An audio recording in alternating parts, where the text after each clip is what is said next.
और अब बात यूपी में चुनावी राजनीति की, और चुनावी राजनीति में वोट बैंक पॉलिटिक्स की एक झलक आज लखनऊ में देखने को मिल रही है।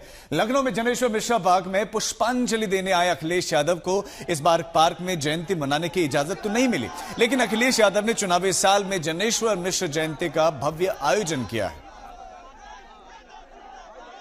जनेश्वर मिश्र पार्क में हमारी मौजूदगी है। आप अगर देखेंगे तो सामने आपको जनेश्वर जी की बड़ी सी मूर्ति दिखाई पड़ेगी और आसपास आपको समाजवादी पार्टी के तमाम कार्यकर्ता यहां पर दिखाई पड़ेंगे।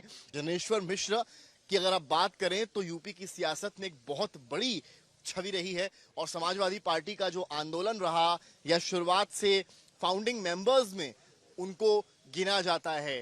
मुलायम सिंह यादव के समय से वो बहुत एक्टिव रहे और जनेश्वर मिश्र क्योंकि ब्राह्मण कम्युनिटी से आते हैं, इसलिए समाजवादी पार्टी जनेश्वर मिश्र जयंती को कहीं ना कहीं एक तरीके से जो सॉफ्ट हिंदुत्व है उसमें भी दिखाने की कोशिश में है। यानी कि जिस तरीके से पीडीए के नारे के साथ समाजवादी पार्टी आगे बढ़ रही है, सपा को लगता है कि जनरल वोटर भी जो है वो पार्टी के साथ अगर जुड़ जाए तो चुनाव के नतीजे बदल सकते हैं। यानी कि पीडीए के साथ साथ अगड़े की राजनीति में कदम रख रही है समाजवादी पार्टी और उसके लिए सबसे बेहतरीन मौका अगर पार्टी के लिए है तो पार्टी को लगता है ये है जहां पर जनेश्वर मिश्रा अमर रहे के नारे लग रहे हैं।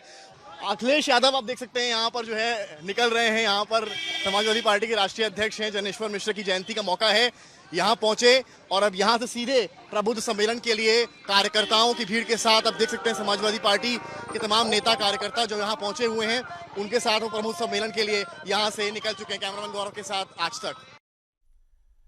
और हमारे साथ हमारे संवाददाता समर श्रीवास्तव इस समय लाइव जुड़ गए हैं। समर, इस समय क्या हो रहा है वहां पर?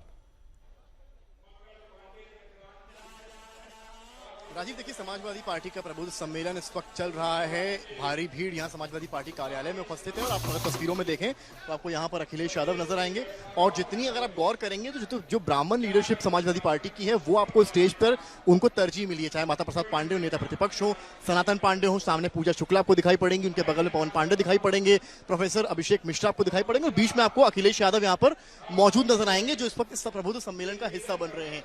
भारी संख्या में यहाँ पर जो कार्यकर्ता है, नेता है वो यहाँ पर है, वो यहाँ पर ये अखिलेश यादव भी आपको बीच में नजर आएंगे। तो कुल मिलाकर जो कार्यकर्ता है वो यहाँ भारी संख्या में उपस्थित है। हालांकि इस पूरे मामले को लेकर बीजेपी कहीं ना कहीं समाजवादी पार्टी को घेर रही है और बीजेपी का ये कहना है कि समाजवादी पार्टी ने सनातन का अपमान किया है, जबकि समाजवादी पार्टी का ये कहना है कि जो है ब्राह्मण नाराज है और हम पीडीए के साथ साथ अगड़ों को भी लेकर चल रहे हैं। अब देखना यह है कि बीजेपी के दावों में सच्चाई है या समाजवादी पार्टी के जो दावे हैं वो धरातल पर सही निकलते हैं, ये वक्त बताएगा। लेकिन सम्मेलनों के जरिए सभी राजनीतिक दल अपने अपने वोट बैंक को बढ़ाने की प्रयास तो दिख ही रहा है। बहुत शुक्रिया समर्थ आपका इस तमाम जानकारी के लिए। दरअसल जनेश्वर मिश्र आज समाजवादी सियासत के बड़े चेहरों में से आगे जो है, बहुत बड़े चेहरे तो हैं और आगे बढ़कर ब्राह्मण चेहरे के रूप में अब परोसे जा रहे हैं, क्योंकि यूपी की समाजवादी सियासत में जात की बात छिड़ी तो अखिलेश यादव की नजर एक और जात पर पड़ी और वो प्रभावी वोट बैंक है और ये जात थी ब्राह्मणों की।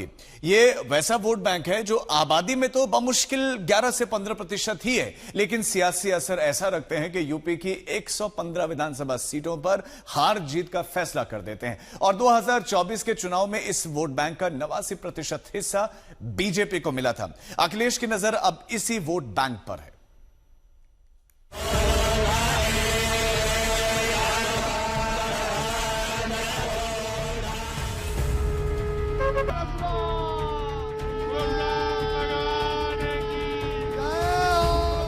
जिस जनेश्वर मिश्र को दुनिया प्रखर समाजवादी मानती रही, जिस जनेश्वर मिश्र को यूपी में छोटे लोहिया की उपाधि मिली, उसी जनेश्वर मिश्र में आज समाजवादी पार्टी एक जाति का चेहरा देखना चाहती है। जय जय श्री राम। लखनऊ में जनेश्वर मिश्र की 93वीं जयंती पर यह भव्य समारोह यूं ही नहीं आयोजित किया गया है।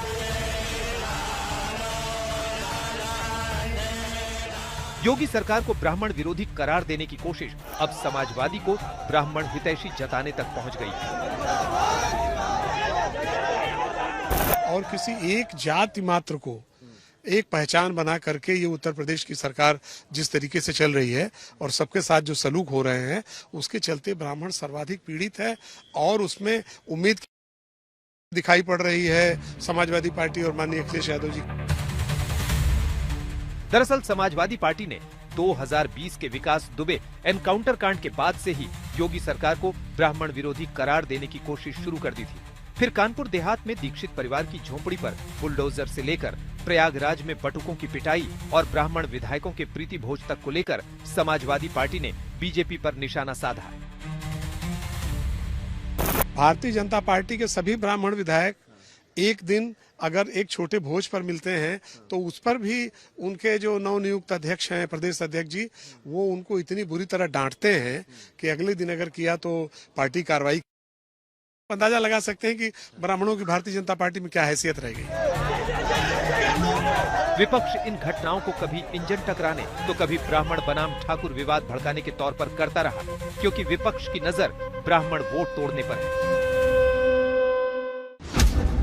कारण यह है कि यूपी में करीब 14% ब्राह्मण हैं, जो राज्य की 115 विधानसभा सीटों के नतीजों को प्रभावित करते हैं। 2007 में इस ब्राह्मण वोट बैंक के करीब 40% हिस्से ने बीएसपी को सत्ता शीर्ष तक पहुंचाया था। 2012 में सिर्फ 19% ब्राह्मण वोट पाकर अखिलेश सीएम बन गए थे, लेकिन 2014 के बाद से ये वोट बैंक बीजेपी के पास है।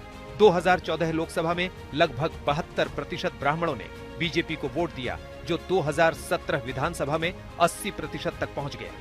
2019 लोकसभा में फिर 83% ब्राह्मण वोट बीजेपी को मिले तो 2022 विधानसभा में 89% तक ब्राह्मण वोट बीजेपी को मिले थे, लेकिन 2024 में 80% से भी कम ब्राह्मण वोट एनडीए को मिले। यूपी में ब्राह्मण वोट को बीजेपी से अलग करने के लिए तमाम खबरें चलती रही हैं। हालांकि योगी राज में ब्राह्मणों के सम्मान और सुरक्षा का भरोसा देने के लिए फौरन दोनों डिप्टी एक्शन में आ गए। केशव मौर्य ने शंकराचार्य के सम्मान की बात कही और ब्रजेश पाठक ने तो घर बुलाकर प्रयागराज में पुलिस लाठीचार्ज के शिकार हुए बटुकों को तिलक, मिष्ठान, पुष्प वर्षा, सम्मान सब किया। हालांकि कोशिशों में अखिलेश भी पीछे नहीं रहे। समाजवादी पार्टी प्रचार करती रही कि अखिलेश यादव ने माता प्रसाद पांडेय को नेता विपक्ष बना रखा है, तो स्थानीय चुनावों में ब्राह्मणों का प्रतिनिधित्व बढ़ा रहे हैं।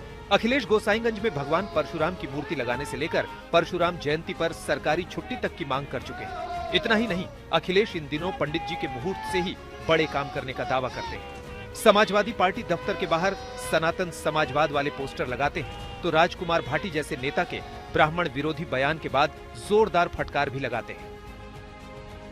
अब देखना होगा कि 2027 के चुनाव में यूपी में ब्राह्मण वोट का ऊंट किस करवट बैठता है। लखनऊ से समर्थ श्रीवास्तव के साथ आज तक ब्यूरो।